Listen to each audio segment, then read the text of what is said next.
Naniniwala ang militar na walang kinalaman ang pagkakabinbi ng panukalang Bangsamoro Basic Law o BBL sa mga karahasan ng Maute Group sa Lanao del Sur.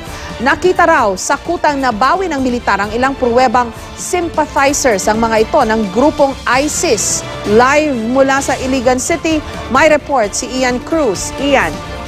Ma'am Jess, matapos nga ang may 10 araw na bakbakan ay naitaas na rin ng mga sundalo ang watawat ng Pilipinas sa butig sa Lanao del Sur. Ito matapos ngang matiyak na wala ng panganib sa kuta ng Maute Group. Narito ang aking report. Matapos makubkob ng militar ang kuta ng teroristang grupo ng Maute Group kahapon, kanina sumama kami sa mga sundalo para puntahan ang baluarteng ito. Hindi madali ang daan papunta sa Barangay Poktan sa Butig, Lanao del Sur. Dumaan ang convoy namin sa ilog.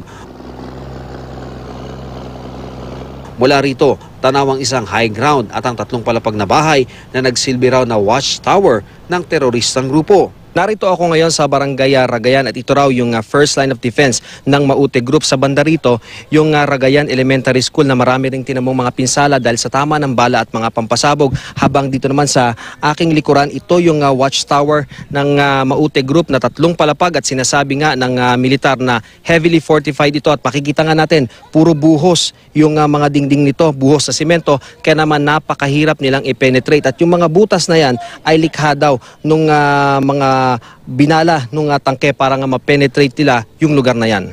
Aminado ang militar, nahirapan sila sa kanilang operasyon. Kapansin-pansin din ang pagkakayari sa mga bahay dito. Nakaramihan sa mga dingding, puro buhos na simento. Ang nagpagawa dyan, si Gani, para yan sa redo ng Roma 2 at saka Pansar, hindi para sa military.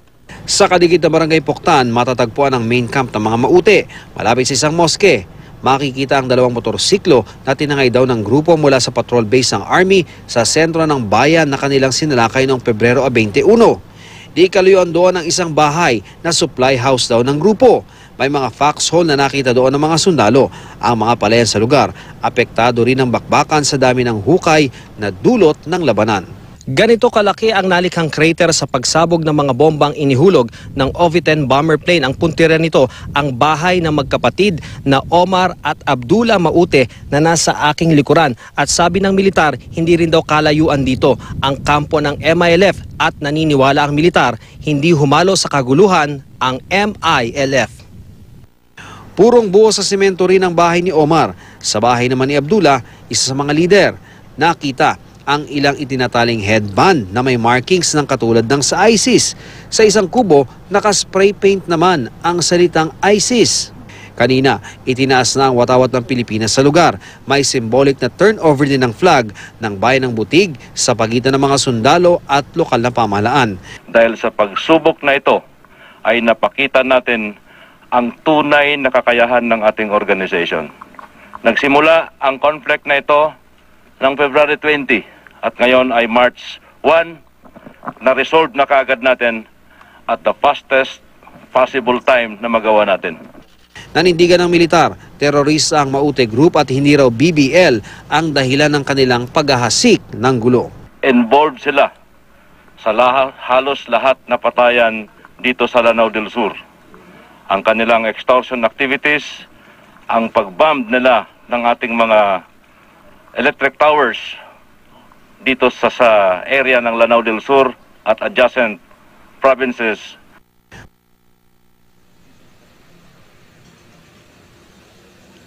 Ma'am Jess, tiniyak nga ng militar na hahabulin pa rin nila yung mga nakatakas na miyembro ng Maute Group.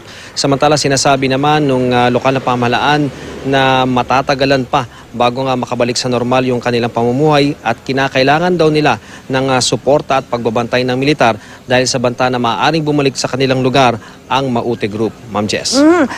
Ian, so magkaiba ngayon ang sinasabi ng militar at ang Vice Chair ng MILF, si Gadsali Jafar. No? Sinabi niya na, sabi ni Vice Chair Jafar, hindi niya masiguro kung miyembro nila o miyembro na, kasi may overlapping memberships nga yung magkakaibang mga grupo dyan sa Mindanao, at sinasabi niya na hindi terorista to mga to, kundi yung mga disgruntled dun sa hindi pagkatuloy ng BBL, di ba? Yun ang sabi ni Vice Chair Jafar. Ngayon ang military sinasabi, terrorist itong mga Maute group, walang kinalaman yung kanilang mga pagpaparamdam ngayon o paghahasik ng lagim dun sa BBL. So magkaiba ngayon yung sinasabi nila. Iyan.